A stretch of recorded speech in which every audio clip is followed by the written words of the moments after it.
பிரியமானவர்களே, இன்றைய காலை பொழுதிலும் கூட இது வானத்தின் வாசல் ஊழியத்தின் மூலம் உங்களை சந்திப்பதில் கர்த்தருக்குள் மிகுந்த சந்தோஷம் அடைகிறேன். மகிழ்ச்சியோடு இல்லாமல் துக்க முகத்தோடு காணப்படுகிறீர்களா? என்னுடைய பிரச்சனையிலிருந்து நான் எப்படி தப்பித்துக் கொள்வேன்? வேலை விஷயத்தில் நடக்கக்கூடிய பிரச்சனை என்னுடைய மனபாரத்தை ஒடுக்கி கொண்டிருக்கிறதே. என் குடும்பத்தில் நடக்கக்கூடிய பிரச்சனை என்னை மிகவும் வருத்தப்பட வைக்கிறதே. கடன் என்கிற பாரம் என்னை மிகவும் நெருக்கி என்னை வேதனைப்படுத்தி கொண்டிருக்கிறதே. நான் என்ன செய்வேன்? நான் இதிலிருந்து தப்பித்து கொள்ள எனக்கு வழி இல்லையா என்று அநேக ஜனங்கள் தேவ சமூகத்தில் விழுந்து கிடப்பது ஆண்டவர் பார்த்து கொண்டிருக்கிறார். ஆண்டவர் சொல்லுகிறார், நான் உங்களை தப்பிக்க வல்லவராய் இருக்கிறேன். உங்களை நான் மீட்டெடுத்து தன் ஜீவனை கொடுத்து உங்களை நான் பாதுகாப்பேன் என்று ஆண்டவர் இன்றைய காலை பொழுதில் வாக்கு கொடுக்கிறார். இன்றைய காலை பொழுதிலும் கூட ஆண்டவர் நமக்கு தரக்கூடிய நல்ல வார்த்தை என்னவென்றால், தானியேல் 3ஆம் அதிகாரம் 17ஆம் வசனம் இவ்வாறாக சொல்லுகிறது, நாங்கள் ஆராதிக்கிற எங்கள் தேவன் எங்களை தப்புவிக்க வல்லவராய் இருக்கிறார்.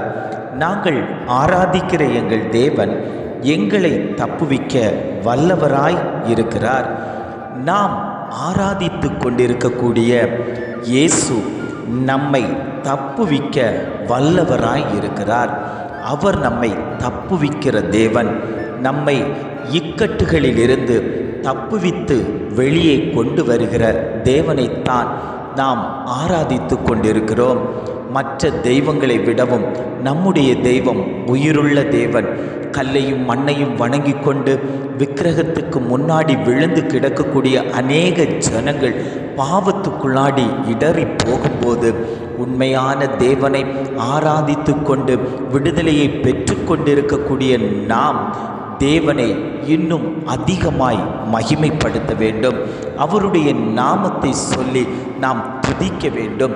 என்ன பிரச்சனைகள் வந்தாலும் போராட்டங்கள் வந்தாலும் தேவ சமூகத்தில் விழுந்து கிடந்து, ஆண்டவரே நீங்கள் தான்ப்பா என்னுடைய பிரச்சனையிலிருந்து, என்னுடைய பாடுகளிலிருந்து, என்னுடைய கவலைகளிலிருந்து நீர் எங்களை தப்புவிக்க வழி செய்ய வேண்டும். நீர் தப்புவிக்க கூடிய வல்லவராய் இருக்கிறீர் என்பதை நாம் உணர்ந்து கொண்டு அவருடைய செட்டையின் நிழலுக்குள் நாம் அமர்ந்திருப்போமே ஆனால் அவர் நம்மை தப்புவிப்பார். எந்த இக்கட்டுகளாய் இருக்கட்டும், எந்த பிரச்சனைகளாய் இருக்கட்டும், முடிக்க முடியாத பிரச்சனைகளை கூட தேவன் முடித்து கொடுப்பார். அநேகர் வழக்குகளுக்காக வாதாடி கொண்டிருக்கிறீர்கள். நான் இந்த வழக்கிலிருந்து எப்படி தப்பித்துக் கொள்வேன்? நான் எந்த குற்றமும் செய்யவில்லையே, ஆனாலும் நான் தண்டனை அனுபவித்துக் கொண்டிருக்கிறேன். எனக்குண்டான இந்த தண்டனையிலிருந்து நான் எப்படி தப்பித்துக் கொள்வேன்? நீதி செய்கிற தேவன் என்னை மறந்து விட்டாரா? நான் அவருடைய சமூகத்தில் விழுந்து கிடந்த நாட்கள் உண்டல்லவோ? என்னை மீட்டெடுக்க, என்னை தப்புவிக்க யார் வருவார் என்று அநேக ஜனங்கள் கேட்டுக்கொண்டிருக்கிறீர்கள்.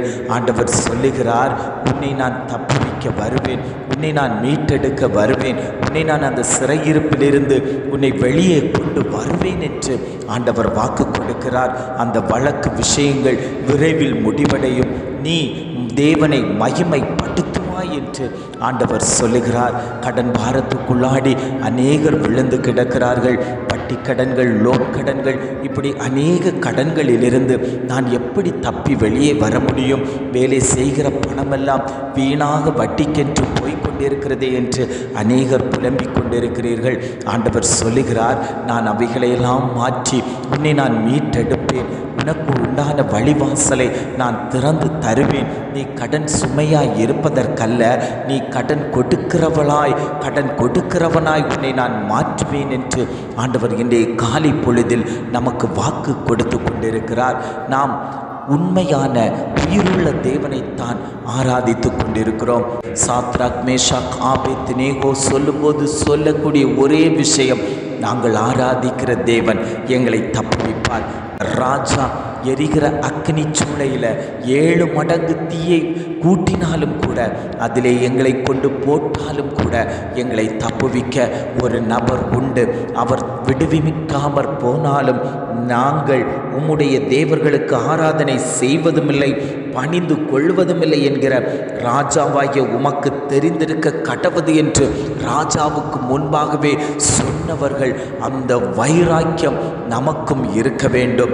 நாம் விடுவிக்காமற் போனாலும், நாம் கொலை செய்யப்படுவதற்கு தள்ளப்பட்டாலும் கூட என்னை என் தேவன் தப்புவிப்பார் என்ற விசுவாசம் நமக்குள் இருக்குமே. ஆனால் அந்த விசுவாசத்திற்காகவே தேவன் அந்த 3 பேரை தீக்குள்ளாடி போட்டபோது 4வது நபராய் உலாவினாரே என்றால், இன்றைக்கு நம்முடைய குடும்பங்களில் பல பிரச்சனைகளை கண்டு ஓடிக்கொண்டிருக்கிறீர்களாம். நீங்கள் விசுவாசத்தோடு ஆண்டவரே என் குடும்பத்தை தப்பித்துக் கொள்ள நீர் வாரும் என்று கேட்பீர்களே. ஆனால் 4வது நபராய் உங்கள் மத்தியில் உலாவுகிற தேவன் இன்றைக்கு உங்களுடைய குடும்பத்தில் உலாவிக் கொண்டிருக்கிறார். எத்தனை பேர் வாஞ்சியோடு அதை பற்றி பிடிக்கிறீர்களோ, ஆண்டவரே நீர் என் குடும்பத்தில் இருப்பதற்காக ஸ்தோத்திரம், என்னுடைய பலவீனத்தில் நீர் உம்முடைய கரம் வைக்கப்படுவதற்காக ஸ்தோத்திரம் என்று சொல்லி, இந்த வார்த்தை எனக்குத்தான், இந்த வார்த்தை எனக்குத்தான் என்று சொல்லி எத்தனை பேர் அதை பற்றி பிடிக்கிறீர்களோ அத்தனை பேருக்கும் ஆண்டவர் அற்புதங்களை செய்ய போகிறார். தேவ ஜனமே, இதை கேட்டுக்கொண்டிருக்கக்கூடிய ஜனமே, உனக்குண்டான வார்த்தை தான். உன்னை தப்பித்து கொள்ள, உன்னை இக்கட்டிலிருந்து மீட்டெடுக்க ஆண்டவர் உன்னை தேடி வந்து கொண்டிருக்கிறார். நீ விசுவாசத்தோடு ஆண்டவரை நீர் வரவேற்று ஆண்டவருடைய கரத்தை நீ பிடிப்பாயானால் நீ தப்பித்து கொள்ளக்கூடிய வழியை அவர் உனக்கு சொல்லி தருவார். ஜெபிக்கலாமா? அன்பின் பரலோக பிதாவே, இந்த காலை பொழுதுக்காக நாங்கள் உம்மை துதிக்கிறோம், ஸ்தோத்தரிக்கிறோம். ஆண்டவரே, இந்த காலை பொழுதிலும் கூட ஆண்டவர் எங்களுக்கு தந்த நல்ல வார்த்தைக்காக நாங்கள் உம்மை துதிக்கிறோம், ஸ்தோத்தரிக்கிறோம். ஆண்டவரே, நாங்கள் ஆராதிக்கிற எங்கள் தேவன் எங்களை தப்புவிக்க வல்லவராய் இருக்கிறார் என்று ஆண்டவரே நல்ல ஒரு வார்த்தை தந்தீங்க, உற்சாகமூட்டக்கூடிய வார்த்தை தந்தீங்க. ஆண்டவரே, நாங்கள் தொய்து போய் கிடக்கிறோம். ஆண்டவரே, எங்களை தப்புவிக்க யார் வருவா, எங்களை மீட்டெடுக்க யார் வருவா, எங்களை காப்பாற்ற யார் வருவார் என்று அநேக நாட்கள் விழுந்து கிடந்தோம். ஆண்டவரே, அப்பா, அந்த வார்த்தையை கேட்டபோது நீர் எங்களுக்காக வந்து எங்களை தப்புவித்து எங்களை மீட்டெடுத்து எங்களை வழிநடத்தி கொண்டு போகிறீரே, அதற்காக நாங்கள் உமக்கு நன்றி செலுத்துகிறோம். ஆண்டவரே, எத்தனையோ இக்கட்டுகள் வந்த போதிலும் எங்களை விட்டு விடாமல், எத்தனையோ பாடுகள் வந்த போதிலும் எங்களை விட்டு விடாமல் ஆண்டவரே எங்களுடைய கரத்தை இறுக பிடித்து கொண்டு ஆண்டவரே நீர் எங்களை வழிநடத்தி கொண்டு போனீரே, அதற்காக நாங்கள் உமக்கு நன்றி செலுத்துகிறோம். ஆண்டவரே, இம்மட்டுமாய் நடத்தின தகப்பன் இனியும் நீர் எங்களை வழி நடத்தும்படியாய் நாங்கள் ஜெபிக்கிறோம். எங்களை தப்புவித்து கொள்ள தேவன் எங்களோடு கூட இருக்கணும். ஆண்டவரே, மாம்சீகத்தில் இருக்கிற நாங்கள் அநேக பாவங்களை செய்து இக்கட்டுகளில் மாட்டி விடுவோம். ஆண்டவரே, ஆனாலும் அந்த பாவங்களில் இருந்து எங்களுக்கு நல்ல ஆலோசனைகளை தந்து, நல்ல சுகபல ஆரோக்கியத்தை தந்து எங்களை மீட்டு அந்த பரம கானானை நோக்கி ஓடக்கூடிய அந்த நல்ல வழிகளை எங்களுக்கு தெரிவு செய்து தரும்படியாய் நாங்கள் ஜெபிக்கிறோம். எந்த பாவத்திலும் நாங்கள் விழுந்து விடக்கூடாது ஆண்டவரே, எந்த அக்கிரமத்திலும் நாங்கள் விழுந்து விடக்கூடாது ஆண்டவரே.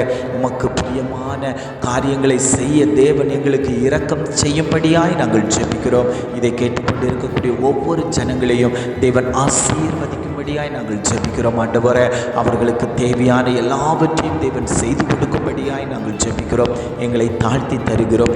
புதிய கன மகிமை எல்லாம் உமக்கே செலுத்துகிறோம். மீட்பு இயேசுவின் மூலம் ஜெபம் கேளும் நல்ல பிதாவே. ஆமேன், ஆமேன்.